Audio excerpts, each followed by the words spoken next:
Oke, sahabat Kriting, jadi di video kali ini kita akan sama-sama berdiskusi tentang yang lagi rame di banyak media ya. Beberapa pekan ini ada sebuah kasus yang mana seorang kepala sekolah itu memaksakan peserta didiknya, mewajibkan peserta didiknya untuk menggunakan hijab, padahal peserta didik tersebut non-muslim. Jadi berangkat dari situ kemudian sangat banyak menuai kontroversi di media. Sehingganya kemarin 3 Februari 2021 alhamdulillah telah dikeluarkan surat keputusan bersama 3 menteri, di mana SKB 3 menteri tersebut mengatur tentang mengeluarkan 6 peraturan baru tentang bagaimana berpakaian dan atribut di jenjang pendidikan dasar dan menengah. 3 kementerian itu adalah Kementerian Pendidikan dan Kebudayaan Republik Indonesia, Kementerian Dalam Negeri, dan Kementerian Agama.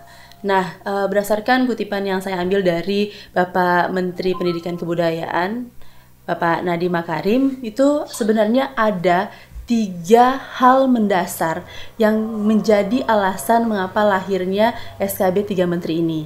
Yang pertama, karena sekolah itu berperan penting dan bertanggung jawab dalam menjaga ideologi dan konsensus bernegara. Yang kedua, sekolah itu memiliki fungsi untuk membentuk wawasan, sikap, karakter dari peserta didik, pendidik, dan tenaga kependidikan, di mana tentunya itu merupakan satu keterkaitan.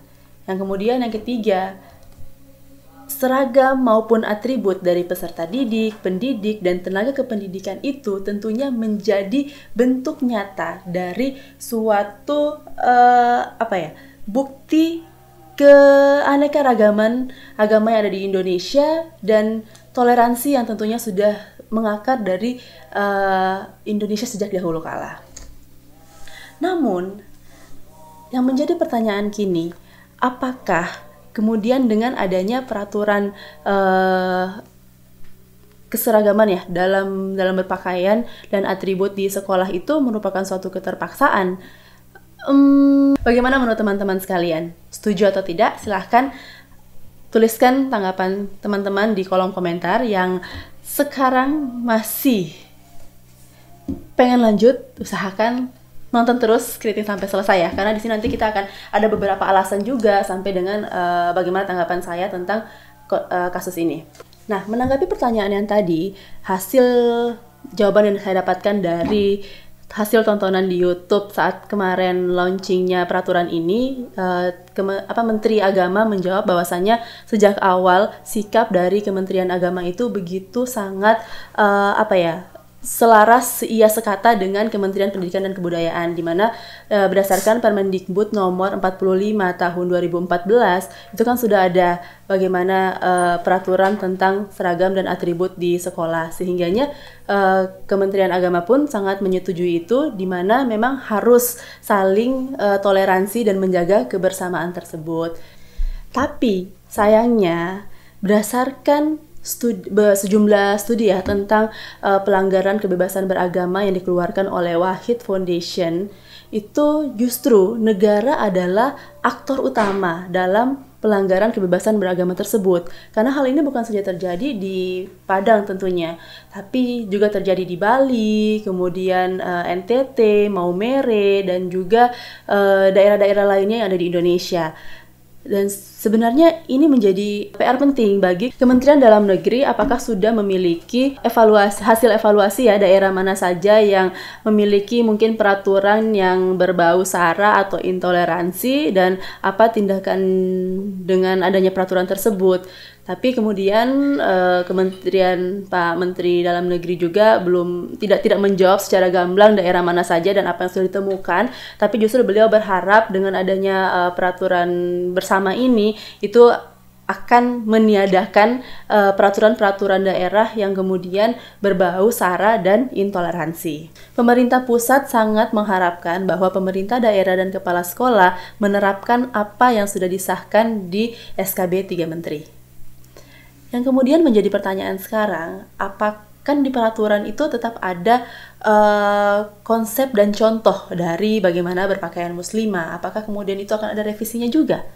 Nah, bahasanya di sini benar ya kata Pak Menteri, Mas Menteri, bahwasanya ini namanya konsep dan contoh. Berarti ini hanya beberapa contoh saja ketika pendidik, tenaga kependidikan dan juga peserta didik di sekolah tersebut memilih untuk menggunakan pakaian dan atribut yang terkait agama. Jadi itu hanya diberikan konsep dan contohnya saja, tapi tidak ada kewajiban atau keharusan harus wajib menggunakan itu. Jadi semuanya diserahkan kembali kepada individu tersebut. Kebebasan dalam individu dalam memilih pakaian apa yang akan digunakan, atribut seperti apa yang akan digunakan. Tapi tentunya tetap adanya batasan-batasan, karena kita tahu bahwa ini adalah lingkungan sekolah, lingkungan pendidikan yang memang harus terjaga dari hal-hal yang negatif. Pada poin ke-6 dalam keputusan SKB 3 Menteri tersebut juga sudah jelas sebenarnya tentang sanksi yang akan diberikan ketika kepala daerah maupun kepala sekolah tidak mengindahkan peraturan ini. Nah, bagaimana menurut teman-teman sekalian? Setuju tidak dengan sanksi itu, atau mungkin bagusnya sanksi seperti apa? Silahkan kolom komentar. Oh ya, bagi yang belum subscribe, silahkan tekan tombol subscribe dan pastikan tekan lonceng, karena akan ada biar maksudnya langsung ketahuan gitu pas Kriting upload langsung ting. Jadi mungkin ada nggak bisa tidur langsung bisa buka Kriting gitu ya. Nah, kalau dari pernyataan Mas Menteri sendiri itu nantinya ketika sekolah yang tidak mengindahkan peraturan ini, maka nantinya dana BOS maupun bantuan-bantuan pemerintah lainnya itu dengan sangat tegas akan dicabut oleh Kemendikbud. Makanya diharapkan seluruh sekolah-sekolah, terutama yang jenjang dasar dan menengah ini ya, benar-benar langsung eksekusi gitu peraturan yang sudah disahkan kemarin. Jadi ini sudah sangat resmi, silahkan semoga seluruh pemerintah daerah di seluruh Indonesia juga langsung mengeksekusi, sehingga kepala sekolah sudah memiliki landasan untuk mencabut peraturan lama dengan melaksanakan peraturan yang baru. Nah, pagi tadi, sayangnya, saya membaca sebuah artikel yang berisi opini sih salah satu penulis yang dilansir di kompasiana.com, tapi sayangnya opini tersebut tuh sangat berbeda dengan opini saya begitu. Nah, saya nggak tahu gimana opini teman-teman sekalian. Cuma di situ dia menuliskan bahwasannya kayaknya pesimis banget gitu. Maksudnya dia menanyakan apa sih keterkaitan dengan peningkatan prestasi peserta didik dengan adanya peraturan SKB 3 Menteri ini. Kalau menurut saya pribadi nih ya, mohon maaf, kan sudah sangat banyak gitu penelitian yang membuktikan bahwa apa yang kita gunakan, apa yang kita pakai itu akan meningkatkan kepercayaan diri. Nah, tentunya ketika kepercayaan diri meningkat, maka itu akan meningkatkan motivasi belajar, terutama ini ketika kita berbicara tentang pakaian atau atribut di sekolah. Berarti ya, ketika kita memang benar-benar sangat pede, adik-adik di jenjang dasar maupun menengah ini pede menggunakan tanpa keterpaksaan, benar-benar hasil dia memilih untuk menggunakan pakaian dan atribut yang terkait agama atau tidak. Nah, itu tentunya itu akan membuat mereka happy, relax, dan tentunya motivasi belajar akan meningkat. Dengan motivasi belajar meningkat, tentunya itu akan berefek atau berdampak positif bagi pembelajaran, sehingga dapat meningkatkan prestasi belajar mereka. Ya nggak sih?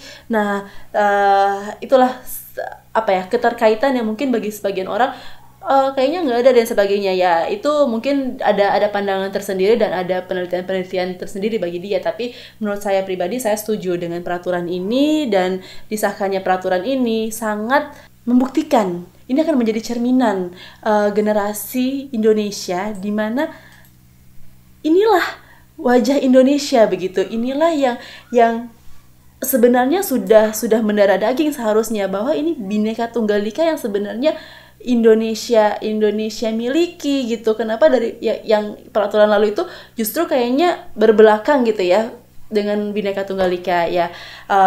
Akhir kata, semoga dengan adanya peraturan 3 Menteri ini dapat membangkitkan semangat kita untuk meningkatkan karakter kebinekaan di masyarakat Indonesia, khususnya sektor pendidikan. Semangat! Always think creative, Kriting. Thank you so much.